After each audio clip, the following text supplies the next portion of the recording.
ইমাম মাহদী, একটি নাম, একটি প্রতিশ্রুতি, আর মুসলিম উম্মার সবচেয়ে বড় প্রতীক্ষা। কবে আসবেন তিনি? আজ থেকে ১৪০০ বছর আগে রাহমাতুল্লিল আলামিন বিশ্বনবী হজরত মোহাম্মদ সাল্লাল্লাহু আলাইহি ওয়াসাল্লাম যার আগমনের সুসংবাদ দিয়ে গেছেন, সেই মহানায়ক কি আমাদের মাঝেই কোথাও জন্ম নিয়ে ফেলেছেন? একটু চোখ বন্ধ করে ভাবুন তো, পৃথিবীর বুকে যখন জুলুম আর অন্যায়ের কালো মেঘ আকাশ ঢেকে ফেলবে, মানুষ যখন তার নিজের ছায়াকেও ভয় পাবে, মানুষের রক্ত যখন নদীর পানির মতো ঝরতে থাকবে, ঠিক তখন চারদিকের এই ভয়াবহ অন্ধকার দূর করে কে নিয়ে আসবেন শান্তির নতুন ভোর? আজকের খবরের পাতাগুলো যেন ১৪০০ বছর আগের সেই সতর্ক বার্তারই বাস্তব প্রতিচ্ছবি। কে জানে, হয়তো আগামীকালের সূর্য ওঠার আগেই এমন কিছু ঘটে যাবে যার জন্য পৃথিবী হাজার বছর ধরে অপেক্ষা করছে। যে ঘটনাগুলোকে আমরা এতদিন শুধু বইয়ের পাতায় পড়েছি, তা যদি আজ আমাদের চোখের সামনেই ঘটতে শুরু করে। আপনি কি প্রস্তুত মহাকালের সেই শিহরণ জাগানো ভবিষ্যৎবাণীগুলো শোনার জন্য? সময় বড় অদ্ভুত এক জিনিস, এটি কারোর জন্য অপেক্ষা করে না। হাজার হাজার বছর ধরে এই পৃথিবী অনেক উত্থান পতন দেখেছে। নমরুদ, ফেরাউন থেকে শুরু করে বহু স্বৈরাশাসক এই পৃথিবীতে নিজেদের খোদা দাবি করেছে, কিন্তু সময়ের অতল গহ্বরে তারা সবাই হারিয়ে গেছে। তাদের বিশাল অহংকার আর দম্ভ আজ কেবলই মাটির নিচে চাপা পড়া ইতিহাস। আল্লাহ সুবহানাহু ওয়া তাআলা এই পৃথিবীকে সৃষ্টি করেছেন এক সুনির্দিষ্ট পরিকল্পনার মাধ্যমে, আর এই পৃথিবীর শেষ অধ্যায়টি বড়ই রহস্যময়, বড়ই ভয়ঙ্কর এবং একই সাথে ঈমানদারদের জন্য বড়ই আশা জাগানিয়া। রাসূলুল্লাহ সাল্লাল্লাহু আলাইহি ওয়াসাল্লাম আজ থেকে ১৪০০ বছর আগে এমন কিছু ভবিষ্যদ্বাণী করে গেছেন যা শুনলে আজ বিস্ময়ে হতবাক হতে হয়। তিনি বলেছেন, কিয়ামতের আগে এমন এক সময় আসবে যখন পৃথিবীতে জুলুম, অত্যাচার আর অবিচার কানায় কানায় পূর্ণ হয়ে যাবে। আজ আমরা আমাদের চারপাশে কি দেখছি? একটু গভীরভাবে লক্ষ্য করুন। মানুষের জীবনের কোনো নিরাপত্তা নেই। সকালে যে মানুষটি হাসি মুখে ঘর থেকে বেরোচ্ছে, সন্ধ্যায় তার নিথর দেহ ফিরে আসছে। ভাই ভাইয়ের রক্ত ঝরাচ্ছে সামান্য স্বার্থের জন্য। মিথ্যা আজ সত্যের রূপ ধারণ করেছে, আর সত্যবাদীকে বলা হচ্ছে বোকা। চারদিকে শুধু স্বার্থপরতা, লোভ আর ক্ষমতার লড়াই। ঠিক এই ঘোর সংকটের মুহূর্তেই যখন পৃথিবীর প্রতিটি কোণা থেকে মজলুমের কান্না আর আর্তনাদ আল্লাহর আরশ পর্যন্ত পৌঁছাবে, তখন আল্লাহ এই পৃথিবীতে পাঠাবেন তার এক বিশেষ বান্দাকে, যিনি এই পৃথিবীকে ঠিক ততটাই ন্যায় ও ইনসাফ দিয়ে ভরিয়ে দেবেন যতটা অন্যায় আর অত্যাচারে তা ভরে গিয়েছিল। মাহদী, এই শব্দটির অর্থ হল যিনি হেদায়েত প্রাপ্ত বা যাকে সঠিক পথ দেখানো হয়েছে। তিনি কোনো নবী বা রসুল নন, বরং তিনি হবেন উম্মতে মোহাম্মদেরই একজন সাধারণ মানুষ, কিন্তু তার মর্যাদা হবে অতুলনীয়। অনেকের মনেই প্রশ্ন জাগে, কে এই ইমাম মাহদী? দেখতে কেমন হবেন তিনি? তার পরিচয় কি? হাদিসের প্রামাণ্য গ্রন্থগুলো যেমন আবু দাউদ এবং তিরমিজি শরীফের বর্ণনা অনুযায়ী নবী করিম সাল্লাল্লাহু আলাইহি ওয়াসাল্লাম বলেছেন, পৃথিবীর আয়ু যদি আর মাত্র একদিনও অবশিষ্ট থাকে, তবুও আল্লাহ সেই দিনটিকে দীর্ঘ করবেন এবং আমার বংশধর থেকে একজনকে পাঠাবেন। সুবহানাল্লাহ! একবার ভেবে দেখুন তার আশার গুরুত্ব কতটা বেশি। ইমাম মাহদীর আসল নাম হবে আমাদের প্রিয় নবীজির নামের সাথে হুবহু মিল রেখে মোহাম্মদ অথবা আহমদ। তার পিতার নাম হবে নবীজির পিতার নামের মতো আবদুল্লাহ। তিনি হবেন হজরত ফাতেমা রাদিয়াল্লাহু আনহার বংশধর, অর্থাৎ হজরত হাসান বা হুসাইন রাদিয়াল্লাহু আনহুর বংশের একজন। তার শারীরিক গঠন সম্পর্কে হাদিসে এত সুন্দর বর্ণনা দেওয়া হয়েছে যে শুনলে মনে হয় যেন চোখের সামনে তার ছবি ভাসছে। তিনি হবেন প্রশস্ত ললাট বা চওড়া কপালের অধিকারী। তার নাক হবে খাড়া এবং সুন্দর। তার চেহারায় থাকবে এক ঐশ্বরিক নূর বা আলো, যা দেখলে যে কারো মন শান্ত হয়ে যাবে। তিনি যখন কথা বলবেন, তখন তার কথায় থাকবে এক জাদুকরী প্রভাব।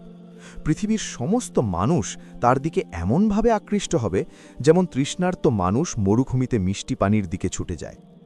তিনি প্রথম দিকে নিজেই জানবেন না যে তিনি মাহদী, কিন্তু আল্লাহ এক রাতেই তাকে এই মহান দায়িত্বের জন্য যোগ্য করে তুলবেন। কিন্তু তিনি কবে আসবেন? এই প্রশ্নের কোনো নির্দিষ্ট তারিখ বা সাল হাদিসে উল্লেখ নেই। তবে তার আগমনের আগে পৃথিবীতে এমন কিছু ঘটনা ঘটবে যা দেখে ঈমানদাররা বুঝতে পারবে যে সময় ঘনিয়ে এসেছে। সেই লক্ষণগুলো বা আলামতগুলো কি? যদি আপনি আজকের দুনিয়ার দিকে তাকান, তবে আপনার গায়ে লোম খাড়া হয়ে যাবে, কারণ সেই লক্ষণগুলোর বেশিরভাগই আজ আমাদের চোখের সামনে একেবারে দিনের আলোর মতো পরিষ্কার। রসূল সাল্লাল্লাহু আলাইহি ওয়াসাল্লাম বলেছিলেন, কিয়ামতের আগে সময় খুব দ্রুত চলে যাবে।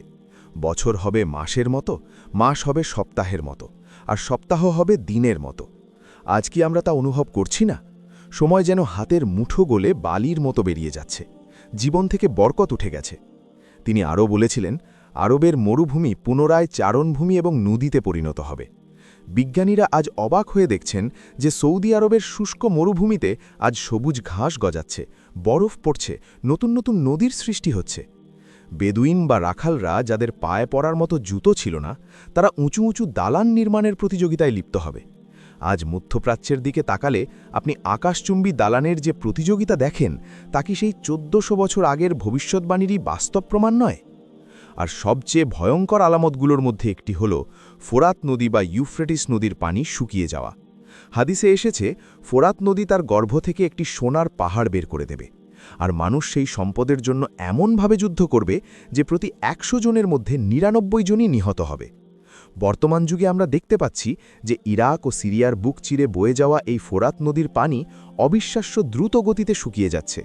এর নিচে কি লুকিয়ে আছে তা নিয়ে আজ সারা বিশ্বের পরাশক্তিগুলোর ঘুম হারাম হয়ে গেছে। আর এই সমস্ত ঘটনার চরম পর্যায়ে যখন সারা বিশ্বে একটি মহাযুদ্ধের দামামা বাজতে থাকবে, যখন কোনো পরাশক্তি আর বিশ্বকে নিয়ন্ত্রণ করতে পারবে না, তখন শুরু হবে সেই আসল ঘটনা। আরব ভূখণ্ডে ঘটবে এক বিশাল রাজনৈতিক পটপরিবর্তন। একজন খলিফা বা শাসকের মৃত্যুর পর ক্ষমতা নিয়ে চরম বিরোধ দেখা দেবে। সেই সময়ে মদিনায় অবস্থান করবেন একজন সাধারণ মানুষ। তিনি জানবেনও না যে তিনিই সেই কাঙ্ক্ষিত ইমাম মাহাদি। যখন তিনি দেখবেন যে মানুষ তার কাছে নেতৃত্ব চাইছে, তিনি ভয় পেয়ে যাবেন। তিনি ক্ষমতা চান না, তিনি দুনিয়ার মোহ থেকে মুক্ত। তাই তিনি এই বিশাল দায়িত্ব থেকে পালিয়ে বাঁচতে চাইবেন। তিনি মদিনা থেকে চুপি চুপি মক্কায় চলে যাবেন, যেন কেউ তাকে খুঁজে না পায়। কিন্তু আল্লাহর ফায়সালা তো নির্ধারিত। মক্কায় পবিত্র কাবা শরীফের হাজারে আসওয়াদ এবং মাকামে ইব্রাহিমের মাঝখানে কিছু সৎ ও পরহেজগার মানুষ তাকে চিনে ফেলবে। তারা বুঝতে পারবে ইনিই সেই ব্যক্তি যার জন্য উম্মাহ অপেক্ষা করে আছে। তারা জোর করে তার হাতে বাইয়াত বা শপথ গ্রহণ করবে। তিনি কাঁদতে থাকবেন, কিন্তু নিয়তির লিখন কে খণ্ডাবে? আর ঠিক সেই মুহূর্তেই মহাকালের এক নতুন অধ্যায়ের সূচনা হবে। পৃথিবীতে বেজে উঠবে এক নতুন সুর। কিন্তু মক্কায় তার এই শপথ গ্রহণের খবর যখন বাতাসে ভেসে আরবের সেই সময়কার জালেম শাসকদের কানে পৌঁছাবে, তখন কি হবে? কে পাঠাবে তার বিরুদ্ধে সিরিয়া থেকে এক বিশাল সেনাবাহিনী? আর সেই সেনাবাহিনীর সাথে মক্কার পথে বায়দা নামক প্রান্তরে এমন কি ঘটতে যাচ্ছে যা পুরো পৃথিবীর মানুষের মেরুদণ্ড দিয়ে ভয়ের শীতল স্রোত বইয়ে দেবে? শুরু হবে রক্তক্ষয়ী এক অধ্যায়, যার জন্য এই পৃথিবী একেবারেই প্রস্তুত ছিল না। মক্কায় পবিত্র কাবা শরীফের চত্বরে যখন কয়েকজন মুমিন জোর করে এক সাধারণ মানুষের হাতে বায়াত বা শপথ গ্রহণ করছিলেন, তখন বাতাসের বেগে সেই খবর পৌঁছে যায় তৎকালীন জালেম শাসকদের কানে। ক্ষমতার মসনদ কেঁপে ওঠে তাদের। তারা বুঝতে পারে এই সেই ব্যক্তি যার কথা হাদিসে বলা হয়েছে। কিন্তু অহংকার আর ক্ষমতার লোভ তাদের অন্ধ করে দেয়। সিরিয়া থেকে পাঠানো হয় এক বিশাল সুসজ্জিত এবং ভয়ঙ্কর সেনাবাহিনী। তাদের একটাই লক্ষ্য, মক্কায় অবস্থানরত সেই মুষ্টিমেয় মানুষগুলোকে এবং ইমাম মাহাদিকে চিরতরে শেষ করে দেওয়া। এই সেনাবাহিনী মক্কার দিকে প্রচণ্ড বেগে ধেয়ে আসতে থাকে। তাদের পদভারে মরুভূমির বালি কেঁপে ওঠে। তারা যখন মক্কা এবং মদিনার মাঝামাঝি বায়দা নামক একটি বিস্তীর্ণ এবং সমতল প্রান্তরে এসে পৌঁছায়, তখন তারা বিশ্রাম নেওয়ার জন্য তাঁবু খাটিয়ে অবস্থান নেয়। তাদের মনে কোনো ভয় নেই, কারণ তারা সংখ্যায় অনেক, আর মক্কায় থাকা মাহাদির সঙ্গীরা তখনও নিতান্তই অল্প। কিন্তু তারা ভুলে গিয়েছিল তারা কার সাথে যুদ্ধ করতে যাচ্ছে। তারা ভুলে গিয়েছিল যাকে ধ্বংস করার জন্য তারা এসেছে তিনি স্বয়ং আল্লাহ সুবহানাহু ওয়া তাআলার মনোনীত বান্দা। হঠাৎ গভীর রাতে এক অচেনা ভয়ঙ্কর গর্জন শুনতে পায় সেই সেনাবাহিনী। কোনো সাধারণ ভূমিকম্প নয়, এ যেন খোদ মাটির গভীর থেকে উঠে আসা এক ঐশ্বরিক ক্রোধ। কেউ কিছু বুঝে ওঠার আগেই চোখের পলকে বায়দা প্রান্তরের সেই বিশাল সমতল ভূমি দুই ভাগ হয়ে যায়। হাঁ করে খুলে যায় পৃথিবীর মুখ। মুহূর্তের মধ্যে সেই বিশাল অহংকারী সেনাবাহিনী তাদের অস্ত্রশস্ত্র, যানবাহন আর অহংকার সহ মাটির নিচে তলিয়ে যেতে থাকে। তাদের বাঁচার আর্তনাদ, চিৎকার আর হাহাকার মরুভূমির রাতের নীরবতাকে চিরে ফেলে, কিন্তু কেউ তাদের বাঁচাতে আসে না। মাটি তাদের সবাইকে গিলে ফেলে এবং তারপর আবার আগের মতো সমতল হয়ে যায়, যেন সেখানে কোনোদিন কোনো সেনাবাহিনীর অস্তিত্বই ছিল না। হাদিসের বর্ণনা অনুযায়ী এই বিশাল বাহিনীর সামনের এবং পেছনের মাত্র একজন বা দুজন লোক বেঁচে যাবে। তারা সেই ভয়াবহ দৃশ্য দেখে পাগল প্রায় হয়ে ছুটে যাবে মানুষের কাছে। তারা গিয়ে সারা বিশ্বকে জানাবে যে কি ভয়ঙ্কর পরিণতি হয়েছে তাদের সেনাবাহিনীর। এই ঘটনাটিকে ইসলামিক ইতিহাসে খাসফ আল বায়দা বা বায়দা প্রান্তরে মাটি ধসে যাওয়ার ঘটনা বলা হয়। যখন এই মাটি ধসে যাওয়ার খবর চারিদিকে ছড়িয়ে পড়বে, তখন সারা পৃথিবীর মানুষের বুঝতে আর বাকি থাকবে না যে মক্কায় যিনি আত্মপ্রকাশ করেছেন তিনি আর কেউ নন, তিনি স্বয়ং ইমাম মাহদী। এই খবর শোনার পর এক অদ্ভুত শিহরণ বয়ে যাবে সারা পৃথিবীর মুমিনদের অন্তরে। যারা এতদিন অন্ধকারের মাঝে আলোর প্রতীক্ষায় প্রহর গুনছিল, তাদের চোখ থেকে অঝরে আনন্দাশ্রু ঝরতে থাকবে। সিরিয়া থেকে, ইরাক থেকে, ইয়েমেন থেকে এবং পৃথিবীর আনাচে কানাচে থেকে আল্লাহর নেককার বান্দারা, যাদেরকে হাদিসে আবদাল এবং আসাইব বলা হয়েছে, তারা সব কিছু ছেড়ে মক্কার দিকে ছুটতে শুরু করবে। তাদের কারো পায়ে হয়তো জুতো থাকবে না, কারো কাছে হয়তো সফরের কোনো সম্বল থাকবে না, কিন্তু তাদের বুকে থাকবে এক পাহাড় সম ঈমান আর ভালোবাসা। তারা দলে দলে এসে মক্কায় পবিত্র কাবা শরীফের সামনে দাঁড়িয়ে কান্নায় ভেঙে পড়বে। তারা ইমাম মাহদীর হাত ধরে শপথ গ্রহণ করবে। এই মানুষগুলো হবে পৃথিবীর সবচেয়ে শ্রেষ্ঠ, সবচেয়ে সাহসী এবং সবচেয়ে পরহেজগার মানুষ। তারা হবে ইমাম মাহদীর সেই মূল বাহিনী, যাদের সামনে পৃথিবীর কোনো পরাশক্তি আর দাঁড়াতে পারবে না। ইমাম মাহদী তার এই ক্ষুদ্র কিন্তু ইমানে বলিয়ান বাহিনী নিয়ে এবার ঘুরে দাঁড়াবেন। তিনি মক্কা থেকে যাত্রা শুরু করবেন। যে আরব ভূমি এতদিন জালিমদের দখলে ছিল, তিনি খুব অল্প সময়ের মধ্যেই সেই পুরো আরব উপদ্বীপকে নিজের নিয়ন্ত্রণে নিয়ে আসবেন। তার আগমনে যেন পৃথিবীর প্রতিটি ধূলিকণাও স্বস্তি ফিরে পাবে। হাদিসের বর্ণনা অনুযায়ী ইমাম মাহদীর শাসনামলে পৃথিবী এমন এক স্বর্ণযুগে প্রবেশ করবে যা মানুষ আগে কখনো দেখেনি। আসমান থেকে অঝোর ধারায় রহমতের বৃষ্টি বর্ষিত হবে, আর জামিন তার ভেতরের সমস্ত ফসল আর সম্পদ উগরে দেবে। ধন সম্পদ এতটাই বৃদ্ধি পাবে যে মানুষ তার জাকাতের টাকা নিয়ে রাস্তায় রাস্তায় ঘুরবে, কিন্তু তা নেওয়ার মতো কোনো গরিব মানুষ খুঁজে পাওয়া যাবে না। মানুষের অন্তর থেকে হিংসা, বিদ্বেষ আর লোভ একেবারে মুছে যাবে। বাঘ আর হরিণ যেন এক ঘাটে পানি খাবে। কিন্তু এই শান্তি খুব বেশি দিনের জন্য নয়, কারণ আরব উপদ্বীপ যখন ইমাম মাহদীর নেতৃত্বে একতাবদ্ধ হবে, তখন সারা বিশ্বের পরাশক্তিগুলো, বিশেষ করে পশ্চিমা বিশ্ব বা তৎকালীন রোমান সাম্রাজ্য, এই দৃশ্য দেখে আতঙ্কে শিউরে উঠবে। সারা বিশ্বের ভূরাজনীতি এক ধাক্কায় বদলে যাবে। হাদিসে বলা হয়েছে, এই সময়ে মুসলমানদের সাথে বনু ইসহাক বা রোমানদের, যাদেরকে বর্তমান যুগে আমরা পশ্চিমা পরাশক্তি বা ইউরোপ আমেরিকা হিসেবে ধরে নিতে পারি, তাদের একটি শান্তি চুক্তি হবে। কারণ সেই সময়ে পৃথিবীতে একটি তৃতীয় শক্তির উত্থান ঘটবে, যারা মুসলমান এবং রোমান উভয়ের জন্যই এক ভয়ঙ্কর হুমকিতে পরিণত হবে। নিজেদের অস্তিত্ব বাঁচানোর জন্য ইমাম মাহদীর বাহিনীর সাথে পশ্চিমা বিশ্ব একজোট হয়ে সেই তৃতীয় শত্রুর বিরুদ্ধে এক ভয়াবহ যুদ্ধে অবতীর্ণ হবে। এই যুদ্ধে তারা যৌথভাবে বিজয় লাভ করবে, কিন্তু বিজয়ের ঠিক পরেই ঘটবে এক ভয়ঙ্কর বিশ্বাসঘাতকতা। যুদ্ধ শেষে যখন একটি সবুজ প্রান্তরে তারা বিশ্রাম নিচ্ছিল, তখন রোমান বা পশ্চিমা বাহিনীর একজন সৈন্য হঠাৎ করে একটি ক্রুশ বা ক্রস উঁচিয়ে ধরে বলবে, আজ ক্রুশের বিজয় হয়েছে। এই কথা শুনে একজন মুসলিম যুবক রাগে ফেটে পড়বেন এবং সেই ক্রুশটি ভেঙে ফেলবেন। আর ঠিক তখনই শান্তি চুক্তির কাগজগুলো টুকরো টুকরো হয়ে বাতাসে উড়ে যাবে। শুরু হবে এক ভয়ঙ্কর সংঘাত। সেই মুসলিম যুবককে তারা সেখানেই শহীদ করে দেবে। এই ঘটনার পর পশ্চিমা বিশ্ব সম্পূর্ণভাবে বিশ্বাসঘাতকতা করবে। তারা গোপনে মুসলমানদের চিরতরে পৃথিবী থেকে মুছে ফেলার এক ভয়ঙ্কর পরিকল্পনা করবে। তারা দীর্ঘ ৯ মাস ধরে প্রস্তুতি নেবে। রাসূলুল্লাহ সাল্লাল্লাহু আলাইহি ওয়াসাল্লাম ভবিষ্যৎবাণী করেছেন যে তারা ৮০টি পতাকা বা ৮০টি দেশের জোট নিয়ে মুসলমানদের বিরুদ্ধে আক্রমণ করতে আসবে। প্রতিটি পতাকার নিচে থাকবে ১২,০০০ করে সৈন্য, অর্থাৎ প্রায় ৯,৬০,০০০ বা তারও বেশি এক বিশাল, আধুনিক এবং ভয়ঙ্কর সেনাবাহিনী ধেয়ে আসবে মুসলমানদের দিকে। বর্তমান যুগে ন্যাটো বা জাতিসংঘের মতো কোনো বিশাল জোটের কথা ভাবলে বিষয়টি বোঝা খুব সহজ হয়ে যায়। সারা পৃথিবীর সমস্ত বাতিল শক্তি এক হয়ে সিরিয়ার দাবিক অথবা আমাক নামক প্রান্তরে এসে জড়ো হবে। তাদের উদ্দেশ্য একটাই, ইমাম মাহদী এবং তার অনুসারীদের শেষ রক্তবিন্দু পর্যন্ত ঝরিয়ে দেওয়া। অন্যদিকে ইমাম মাহদিও তার মুমিন বাহিনীকে নিয়ে মদিনা থেকে সিরিয়ার দিকে অগ্রসর হবেন। পৃথিবীর ইতিহাস কখনো এমন দৃশ্য দেখেনি। একদিকে পৃথিবীর সমস্ত বাতিল শক্তি, আধুনিক অস্ত্রশস্ত্র, বিশাল সামরিক জোট যাদের সৈন্য সংখ্যা প্রায় 10 লক্ষ বা তারও বেশি, আর অন্যদিকে জাগতিক দিক থেকে দুর্বল কিন্তু ইমানের শক্তিতে পাহাড়ের মতো অটল একদল মুমিন যাদের সেনাপতি হলেন স্বয়ং ইমাম মাহদি। দাবিক প্রান্তরে দুই বাহিনী মুখোমুখি এসে দাঁড়াবে। এক পাশে ইমান, অন্য পাশে কুফুর। এক পাশে ইমাম মাহদি, অন্য পাশে 80 দেশের বিশাল জোট। শুরু হতে যাচ্ছে মানব ইতিহাসের সবচেয়ে ভয়ঙ্কর, সবচেয়ে রক্তক্ষয়ী এবং সবচেয়ে ধ্বংসাত্মক এক মহাযুদ্ধ, যাকে হাদিসের ভাষায় বলা হয়েছে আল মালহামা আল কুবরা বা দ্য গ্রেট ওয়ার।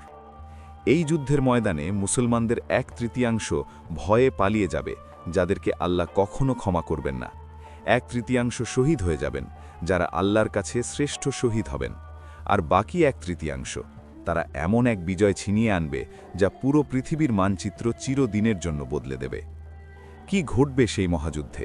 কারা করবে বিশ্বাসঘাতকতা? আর কিভাবে আসবে সেই চূড়ান্ত বিজয়? সিরিয়ার দাবিক প্রান্তর। বাতাসের প্রতিটি স্তরে স্তরে যেন বারুদের গন্ধ আর রক্তের পূর্বাভাস। পৃথিবীর ইতিহাস কখনো এমন ভয়ঙ্কর মুখোমুখি অবস্থান দেখেনি। একদিকে পৃথিবীর সমস্ত বাতিল শক্তি, আধুনিক অস্ত্রশস্ত্র, বিশাল সামরিক জোট যাদের সৈন্য সংখ্যা প্রায় 10 লক্ষ বা তারও বেশি, আর অন্যদিকে জাগতিক দিক থেকে দুর্বল কিন্তু ইমানের শক্তিতে পাহাড়ের মতো অটল একদল মুমিন যাদের সেনাপতি হলেন স্বয়ং ইমাম মাহদি। পশ্চিমা জোটের বিশাল বাহিনী যখন মুসলমানদের সামনে এসে দাঁড়াবে, তখন তারা চরম অহংকার নিয়ে একটি শর্ত জুড়ে দেবে। তারা বলবে, আমাদের মধ্য থেকে যারা ধর্ম ত্যাগ করে তোমাদের সাথে যোগ দিয়েছে, শুধু তাদের আমাদের হাতে তুলে দাও। আমরা তোমাদের সাথে কোনো যুদ্ধ করতে চাই না। কিন্তু ইমাম মাহদির অনুসারীরা কি তাদের ভাইদের শত্রুর হাতে তুলে দেবেন? কখনোই নয়। মুসলিম বাহিনী এক বাক্যে গর্জে উঠবে এবং বলবে, আল্লাহর কসম, আমরা কখনোই আমাদের ভাইদের তোমাদের হাতে তুলে দেব না।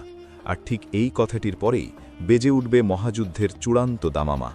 শুরু হবে আল মালহামা আল কুবরা, মানব ইতিহাসের সবচেয়ে ভয়ঙ্কর, সবচেয়ে রক্তক্ষয়ী এবং সবচেয়ে ধ্বংসাত্মক যুদ্ধ। এই যুদ্ধ কোনো সাধারণ যুদ্ধ হবে না।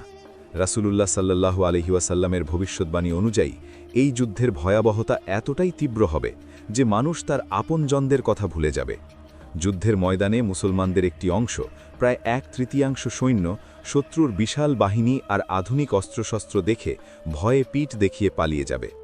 রাসূল সাল্লাল্লাহু আলাইহি ওয়াসাল্লাম বলেছেন, আল্লাহ এই পালিয়ে যাওয়া মানুষগুলোকে কখনো ক্ষমা করবেন না, কারণ তারা ইমানের সবচেয়ে বড় পরীক্ষায় ব্যর্থ হয়েছে।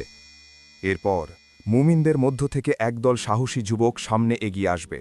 তারা শপথ নেবে যে হয় তারা বিজয় ছিনিয়ে আনবে, নয়তো শহীদ হয়ে আল্লাহর কাছে ফিরে যাবে। শুরু হবে মরণপণ লড়াই। সকাল থেকে সন্ধ্যা পর্যন্ত চলবে লাশের পর লাশ পড়ার দৃশ্য। কিন্তু সন্ধ্যা ঘনিয়ে এলে দেখা যাবে সেই শপথ নেওয়া দলটির সবাই শাহাদত বরণ করেছেন, কেউ বেঁচে নেই। দ্বিতীয় দিন আবার একদল মুমিন শপথ নেবে মরণপণ লড়াইয়ের। তারা শত্রুর ওপর ঝাঁপিয়ে পড়বে প্রবল বিক্রমে। মাটি রক্তে লাল হয়ে যাবে। কিন্তু দ্বিতীয় দিনের সূর্য ডোবার সাথে সাথে দেখা যাবে এই দলটিও সম্পূর্ণ শহীদ হয়ে গেছে। তৃতীয় দিন পরিস্থিতি আরও ভয়ঙ্কর। মুসলিম বাহিনীর অবস্থা তখন অত্যন্ত শোচনীয়। চারদিকে শুধু আপনজনদের লাশ, কিন্তু ইমানদারদের মন একটুও টলবে না। তারা তৃতীয় দিনও শপথ নিয়ে যুদ্ধে ঝাঁপিয়ে পড়বে। সারাদিন ধরে চলবে লোমহর্ষক লড়াই। তলোয়ারের আঘাতে, অস্ত্রের গর্জনে আকাশ বাতাস কেঁপে উঠবে। কিন্তু দুর্ভাগ্যজনকভাবে তৃতীয় দিনের শেষেও সেই দলের সবাই শহীদ হয়ে যাবেন। একটু ভেবে দেখুন তো সেই ময়দানের কথা। 3 দিন ধরে টানা যুদ্ধ, চারদিকে লাশের স্তূপ, রক্তের গন্ধে বাতাস ভারী হয়ে গেছে। হাদিসে এতটাই ভয়ঙ্কর চিত্র আঁকা হয়েছে যে বলা হয়েছে, আকাশ দিয়ে যদি কোনো পাখি এই ময়দানের উপর দিয়ে উড়ে যায়, তবে সেই যুদ্ধের ভয়াবহতা, বারুদের ধোঁয়া আর লাশের গন্ধ সহ্য করতে না পেরে পাখিটি মাটিতে লুটিয়ে পড়ে মারা যাবে। মানুষের অবস্থা এমন হবে যে যদি কোনো বংশে 100 জন মানুষ থাকে, তবে যুদ্ধের পর দেখা যাবে 99 জনই শহীদ হয়ে গেছেন, শুধু একজন বেঁচে আছেন। এই একজন মানুষ কার জন্য কাঁদবেন, কার জন্য শোক পালন করবেন? আপন বলতে তো তার আর কেউই অবশিষ্ট নেই। এই শহীদদের সম্পর্কে রাসূল সাল্লাল্লাহু আলাইহি ওয়াসাল্লাম বলেছেন, তারা হবেন আল্লাহর কাছে সমস্ত শহীদদের মধ্যে শ্রেষ্ঠ শহীদ। অবশেষে আসবে চতুর্থ দিন। মুমিনদের অবশিষ্ট যে ক্ষুদ্র অংশটি বেঁচে থাকবে তারা এবার জীবনের শেষ ভরসা নিয়ে ইমাম মাহাদির নেতৃত্বে একজোট হবে। আল্লাহ সুবহানাহু ওয়া তাআলার রহমত এবার তাদের ওপর বর্ষিত হবে। এই ক্ষুদ্র দলটি এমন এক অকল্পনীয় বিক্রমে শত্রুর ওপর ঝাঁপিয়ে পড়বে যে পশ্চিমা জোটের বিশাল বাহিনী তাদের সামনে খড়কুটোর মতো উড়ে যাবে। বাতিল শক্তি এমন এক শোচনীয় পরাজয় বরণ করবে যা তারা স্বপ্নেও কল্পনা করেনি। আল্লাহর সাহায্যে সেই দিন মুমিনরা এক ঐতিহাসিক বিজয় লাভ করবেন। আর এই বিজয়ীদের সম্পর্কে রাসূল সাল্লাল্লাহু আলাইহি ওয়াসাল্লাম বলেছেন, এরাই হলো সেই 1/3 মুমিন যাদেরকে আল্লাহ কখনোই আর কোনো ফিতনা বা পরীক্ষায় ফেলবেন না। তারা চিরস্থায়ী বিজয়ী। এই বিশাল মহাযুদ্ধে জয়লাভ করার পর ইমাম মাহাদি তার বিজয়ী বাহিনী নিয়ে সামনের দিকে অগ্রসর হবেন। তাদের পরবর্তী গন্তব্য হবে তৎকালীন রোমান সাম্রাজ্যের রাজধানী বা একটি বিশাল সুরক্ষিত শহর, যাকে হাদিসে কনস্টান্টিনোপল বলা হয়েছে, বর্তমান ইস্তাম্বুল বা ইউরোপের কোনো বিশাল শহর। কিন্তু এবার এক বিস্ময়কর ঘটনা ঘটবে। এই শহরটি জয় করার জন্য মুসলিম বাহিনীর কোনো তলোয়ার তুলতে হবে না, কোনো আধুনিক অস্ত্র বা মিসাইল ছুড়তে হবে না। তারা যখন শহরের একপাশে এসে দাঁড়াবেন এবং একযোগে আকাশ বাতাস কাঁপিয়ে ধ্বনি দেবেন, লা ইলাহা ইল্লাল্লাহু আল্লাহু আকবার, অর্থাৎ আল্লাহ ছাড়া কোনো উপাস্য নেই এবং আল্লাহ সর্বশ্রেষ্ঠ, তখন সেই তাকবীরের জাদুকরী শক্তিতে শহরের একপাশের বিশাল প্রাচীর হুড়মুড় করে ধসে পড়বে। তারা দ্বিতীয়বার তাকবীর দেবেন আর শহরের আরেক পাশের প্রাচীর মাটির সাথে মিশে যাবে। এরপর তারা তৃতীয়বার তাকবীর দিলে শহরের মূল ফটক বা রাস্তা পুরোপুরি খুলে যাবে। সুবহানাল্লাহ! শুধুমাত্র আল্লাহর নামের শক্তিতে এত বড় একটি শহর মুসলমানদের পদানত হবে। মুমিনরা সেই শহরে প্রবেশ করবেন এবং সেখানে শান্তি ও ইনসাফ প্রতিষ্ঠা করবেন। কিন্তু মুমিনদের এই বিজয়ের আনন্দ খুব বেশি সময় স্থায়ী হবে না। তারা যখন সবেমাত্র শহরের সম্পদ নিজেদের মধ্যে ভাগাভাগি করছিলেন এবং নিজেদের অস্ত্রগুলো গাছের ডালের সাথে ঝুলিয়ে বিশ্রাম নিচ্ছিলেন, ঠিক সেই মুহূর্তে একটি ভয়ঙ্কর বুক কাঁপানো চিৎকার তাদের কানে ভেসে আসবে। এই চিৎকার কোনো সাধারণ মানুষের হবে না, এই চিৎকার হবে স্বয়ং ইবলিস বা শয়তানের। অদৃশ্য থেকে শয়তান বিকট শব্দে ঘোষণা করবে, হে মুসলিমরা, তোমরা এখানে বসে আছো আর ওদিকে তোমাদের অনুপস্থিতিতে তোমাদের বাড়িঘরে তোমাদের পরিবার পরিজনের কাছে দাজ্জাল চলে এসেছে। দাজ্জাল, এই একটি নাম শোনার সাথে সাথে মুসলিম বাহিনীর পায়ের নিচ থেকে যেন মাটি সরে যাবে। যে দাজ্জালের ফিতনা থেকে বাঁচার জন্য আদম আলাইহিসসালাম থেকে শুরু করে শেষ নবী পর্যন্ত সমস্ত নবী রাসূলগণ তাদের উম্মতকে সতর্ক করে গেছেন, সেই মহামারী, সেই ভয়ঙ্কর ফিতনা কি সত্যি সত্যি চলে এসেছে? মুহূর্তের মধ্যে মুমিনরা তাদের হাতের সমস্ত সম্পদ সোনাদানা ছুঁড়ে ফেলে দেবেন। ধন সম্পদের প্রতি তাদের আর কোনো মোহ থাকবে না। তারা পাগলের মতো তাদের ঘোড়া এবং বাহন ছুটিয়ে আবার সিরিয়ার দিকে রওনা হবেন, যেখানে তাদের পরিবার রয়েছে। ইমাম মাহাদি দ্রুত তার বাহিনীর মধ্য থেকে 10 জন শ্রেষ্ঠ অশ্বারোহীকে গুপ্তচর বা অগ্রগামী দল হিসেবে সিরিয়ার দিকে পাঠাবেন, আসল ঘটনাটি যাচাই করার জন্য। রসুল সাল্লাল্লাহু আলাইহি ওয়াসাল্লাম এই 10 জন যুবক সম্পর্কে বলেছেন, আমি তাদের নাম, তাদের পিতার নাম এবং তাদের ঘোড়ার রং পর্যন্ত জানি। তারা হবে সেই যুগের পৃথিবীর শ্রেষ্ঠ অশ্বারোহী। তারা যখন সিরিয়ায় পৌঁছাবেন তখন তারা দেখতে পাবেন সেই শয়তানের চিৎকার মিথ্যে ছিল না। পৃথিবী এক অকল্পনীয় অন্ধকারের নিচে ঢাকা পড়তে শুরু করেছে। দাজ্জাল চলে এসেছে, তার এক চোখ অন্ধ, কপালে লেখা কাফির। সে মেঘের মতো দ্রুত গতিতে সারা পৃথিবী চষে বেড়াবে। সে মৃত মানুষকে জীবিত করবে, অনুর্বর জমিতে বৃষ্টি ঝরাবে আর মানুষকে ধোঁকা দিয়ে নিজেকে খোদা দাবি করবে। যে তার কথা মানবে সে তাকে জান্নাতের সুখ দেখাবে, আর যে অস্বীকার করবে তাকে সে জাহান্নামের আগুনে নিক্ষেপ করবে। পৃথিবীর বেশিরভাগ মানুষ তার এই জাদুতে পা দিয়ে ঈমান হারিয়ে ফেলবে। ইমাম মাহাদি এবং তার অনুসারীরা সিরিয়া বা দামেস্কের একটি মসজিদে অবরুদ্ধ হয়ে পড়বেন। দাজ্জালের বিশাল বাহিনী সেই মসজিদটি চারদিক থেকে ঘিরে ফেলবে। মুমিনদের কাছে কোনো খাবার থাকবে না, পানি থাকবে না। চারদিকে শুধু মৃত্যুর অন্ধকার আর দাজ্জালের ভয়ঙ্কর গর্জন। পৃথিবীর বুকে ঈমানদারদের আর কোনো আশা বাকি নেই।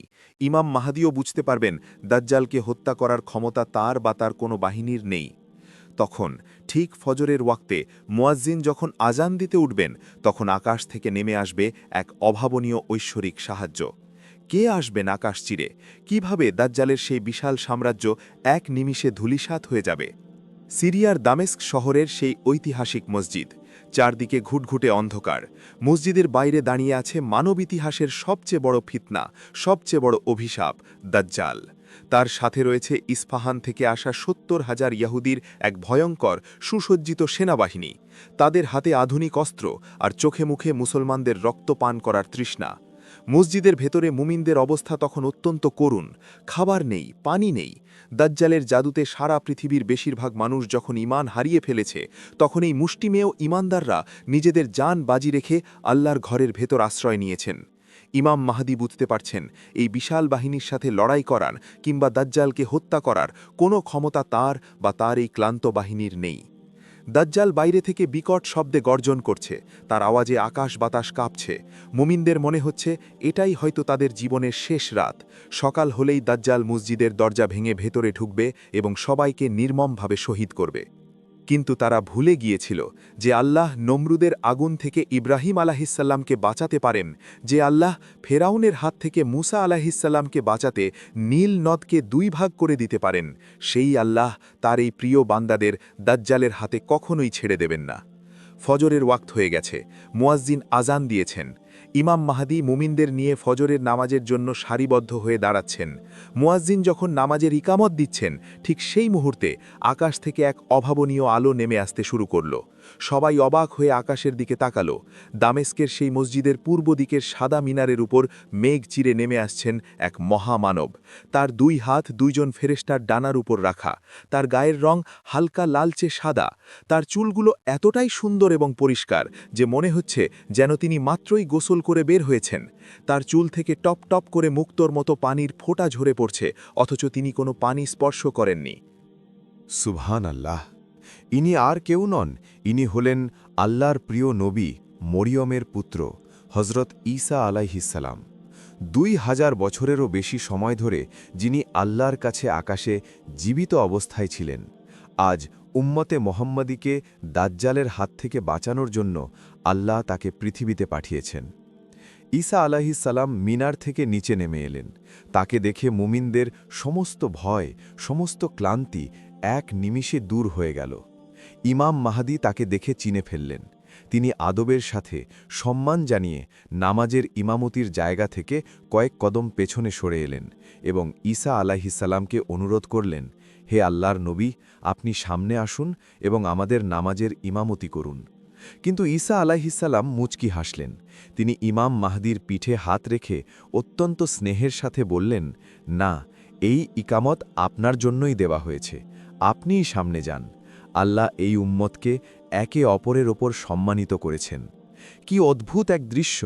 আল্লাহর একজন জলজ্জন্ত নবী, যিনি আকাশ থেকে নেমে এসেছেন, তিনি একজন সাধারণ উম্মতে মোহাম্মদীর পেছনে দাঁড়িয়ে ফজরের নামাজ আদায় করছেন। এটা উম্মতে মোহাম্মদীর জন্য কত বড় একটি সম্মান, তা কি আমরা কখনো ভেবে দেখেছি? ফজরের নামাজ শেষ হল। হজরত ঈসা আলাইহিসসালাম ঘুরে দাঁড়ালেন। তার চোখে তখন এক ঐশ্বরিক তেজ। তিনি নির্দেশ দিলেন, মসজিদের দরজাগুলো খুলে দাও। দরজা খুলে দেওয়া হলো। বাইরে দাজ্জাল তার বিশাল বাহিনী নিয়ে দাঁড়িয়ে আছে মুসলমানদের হত্যা করার জন্য। কিন্তু যখনই দাজ্জালের চোখ হজরত ঈসা আলাইহিসসালামের উপর পড়ল, মুহূর্তের মধ্যে পৃথিবীর সবচেয়ে বড় অহংকারী, নিজেকে খোদা দাবি করা সেই ভয়ঙ্কর প্রাণীটির ভেতর দিয়ে আতঙ্কের শীতল স্রোত বয়ে গেল। হাদিসে এসেছে, হজরত ঈসা আলাইহিসসালামের নিঃশ্বাস যতদূর পর্যন্ত যাবে, ততদূর পর্যন্ত কোনো কাফির বেঁচে থাকতে পারবে না। তার পবিত্র নিঃশ্বাসের বাতাস গিয়ে যখন দাজ্জালের গায়ে লাগল, তখন পানিতে লবণ যেমন গলে যায়, ঠিক তেমনি দাজ্জালের শরীর গলতে শুরু করল। দাজ্জাল বুঝতে পারল তার সময় শেষ। যে দাজ্জাল একটু আগে হুঙ্কার দিচ্ছিল, সে এখন কুকুরের মতো লেজ গুটিয়ে পালাতে শুরু করল। হজরত ঈসা আলাইহিসসালাম তার পিছু নিলেন। তিনি দাজ্জালকে ধাওয়া করতে করতে বর্তমান ফিলিস্তিনের লুদ নামক শহরের একটি গেটের কাছে গিয়ে তাকে ধরে ফেলবেন। সেখানে ঈসা আলাইহিসসালাম তার হাতের বর্ষা দিয়ে দাজ্জালের বুকে আঘাত করবেন এবং তাকে চিরতরে শেষ করে দেবেন। তিনি মুসলমানদের ডাক দিয়ে দাজ্জালের রক্তমাখা বর্ষাটি দেখাবেন। দাজ্জালের বিশাল বাহিনী তখন ভয়ে দিকবিদিক জ্ঞান শূন্য হয়ে পালাতে শুরু করবে। কিন্তু পাথর আর গাছপালাও সেদিন তাদের আশ্রয় দেবে না। গাছ আর পাথর কথা বলে উঠবে, হে মুসলিম, আমার পেছনে ইহুদি লুকিয়ে আছে, আসো এবং একে হত্যা করো। এভাবেই পৃথিবীর বুক থেকে চিরতরে মুছে যাবে দাজ্জালের সেই ভয়ঙ্কর ফিতনা। দাজ্জালের মৃত্যুর পর এবং পরবর্তীতে ইয়াজুজ মাজুজ ধ্বংস হওয়ার পর পৃথিবীতে নেমে আসবে এক অকল্পনীয় শান্তি। ইমাম মাহদী এবং হজরত ঈসা আলাইহিস সালামের শাসনামলে পৃথিবী এমন এক স্বর্ণযুগে প্রবেশ করবে যা এর আগে কেউ কখনো দেখেনি। আকাশ থেকে আল্লাহ তার সমস্ত রহমতের বৃষ্টি ঢেলে দেবেন। মাটি তার ভেতরের সমস্ত ফসল আর ফলমূল বের করে দেবে। একটিমাত্র ডালিম বা আনার এত বড় হবে যে একদল মানুষ তা খেয়ে পেট ভরে ফেলবে এবং তার খোসার নিচে ছায়ায় বিশ্রাম নিতে পারবে। পৃথিবী থেকে সমস্ত হিংসা, বিদ্বেষ, চুরি ডাকাতি আর যুদ্ধ চিরতরে বিদায় নেবে। মানুষ এত ধনী হয়ে যাবে যে জাকাত নেওয়ার মতো একজন গরিব মানুষও পৃথিবীতে খুঁজে পাওয়া যাবে না। সাপের বিষ নষ্ট হয়ে যাবে। ছোট ছোট বাচ্চারা সিংহের কেশর ধরে খেলা করবে, কিন্তু সিংহ তাদের কিছুই বলবে না। বাঘ আর ছাগল এক ঘাটে পানি খাবে। 7 বছর বা মতান্তরে আরও বেশি সময় ইমাম মাহদী এই পৃথিবীতে ন্যায় ও ইনসাফের সাথে রাজত্ব করবেন। এরপর একদিন অত্যন্ত নীরবে এই মহানায়ক, উম্মাহর এই শেষ রক্ষাকর্তা ইন্তেকাল করবেন। মুসলমানরা তার জানাজা করবেন। তার মৃত্যুর পর আরও বেশ কিছুদিন হজরত ঈসা আলাইহিস সালাম পৃথিবীতে রাজত্ব করবেন এবং এরপর তিনিও ইন্তেকাল করবেন। আর এভাবেই শেষ হবে পৃথিবীর সবচেয়ে রোমাঞ্চকর, সবচেয়ে ভয়ঙ্কর এবং সবচেয়ে সুন্দর একটি অধ্যায়। প্রিয় ভাই ও বোনেরা আমার, এতক্ষণ আমরা যা শুনলাম এগুলো কোনো রূপকথার গল্প নয়। এগুলো আমাদের প্রিয় নবীজির পবিত্র জাবানে বলে যাওয়া সেই চরম সত্য, যার দিকে আমরা খুব দ্রুত, অত্যন্ত দ্রুত এগিয়ে যাচ্ছি। একটু নিজের দিকে তাকান তো, একটু বুকের ওপর হাত রেখে ভাবুন, আমরা কিসের পেছনে ছুটছি? এই দুনিয়া, এই ক্যারিয়ার, ব্যাংক ব্যালেন্স, বাড়ি গাড়ি? যেই দুনিয়াটা চোখের পলকে ধ্বংস হয়ে যাবে, যেই দুনিয়ার কোনো দাম আল্লাহর কাছে একটা মশার ডানার সমানও নয়, আমরা সেই দুনিয়ার ধোকায় পড়ে আমাদের আসল ঠিকানা ভুলে গেছি। আজ আমরা সামান্য টাকার জন্য ভাইয়ের হক মেরে খাচ্ছি। একটুখানি সুখের জন্য আল্লাহর হুকুমগুলো অবলীলায় ভেঙে ফেলছি। অথচ হয়তো ওই মক্কার অলিতে গলিতে সেই মহানায়ক ইমাম মাহদী জন্ম নিয়ে ফেলেছেন। হয়তো দাজ্জাল তার শিকল ছিঁড়ে বের হওয়ার প্রহর গুনছে। যখন মহাযুদ্ধ শুরু হবে, যখন দাজ্জাল এসে এক হাতে রুটি আর এক হাতে আগুন নিয়ে দাঁড়াবে, আমাদের এই দুর্বল ঈমান নিয়ে আমরা কি সেদিন টিকতে পারব? আমরা কি পারব সেদিন দাজ্জালের মুখের ওপর থুতু দিয়ে আল্লাহর রাস্তায় শহীদ হতে? নাকি পেটের ক্ষুধার কাছে, পরিবারের মায়ার কাছে হেরে গিয়ে দাজ্জালকেই খোদা মেনে নেব? ভাবলেই বুকের ভেতরটা কেঁপে ওঠে। আজ আমাদের ফজরের নামাজে উঠতে কষ্ট হয়, সামান্য একটা সুন্নত মানতে আমাদের লজ্জা লাগে, আর আমরা স্বপ্ন দেখি ইমাম মাহদীর সেই পবিত্র বাহিনীর সেনাপতি হওয়ার। ফিরে আসুন ভাইটি আমার, বোনটি আমার, প্লিজ ফিরে আসুন আল্লাহর দিকে। এই দুনিয়ার মায়া ছিঁড়ে দিন। মৃত্যু কিন্তু আমাদের খুব কাছাকাছি। হয়তো এই ভিডিওটি দেখার পর কালকের সূর্যটা আপনার বা আমার আর দেখা হবে না। কাফনের সাদা কাপড়টা হয়তো দোকানে সাজানোই আছে। আল্লাহর কাছে 2 হাত তুলে চোখের পানি ফেলে একবার বলুন, হে আল্লাহ, আমাকে ক্ষমা করে দাও। আমি অনেক গুনাহ করেছি, আমি পথ হারিয়ে ফেলেছি। আল্লাহ, তুমি আমাকে দাজ্জালের ফিতনা থেকে বাঁচাও। শেষ জামানার এই ভয়ঙ্কর সময়গুলোতে তুমি আমাদের ঈমান নিয়ে কবরে যাবার তৌফিক দিও। সময় খুব কম, এখনই প্রস্তুতি নেওয়ার সময়। আল্লাহ আমাদের সবাইকে সত্যের পথে সিরাতুল মুস্তাকিমের ওপর অবিচল থাকার তৌফিক দান করুন। আমিন ইয়া রাব্বাল আলামিন।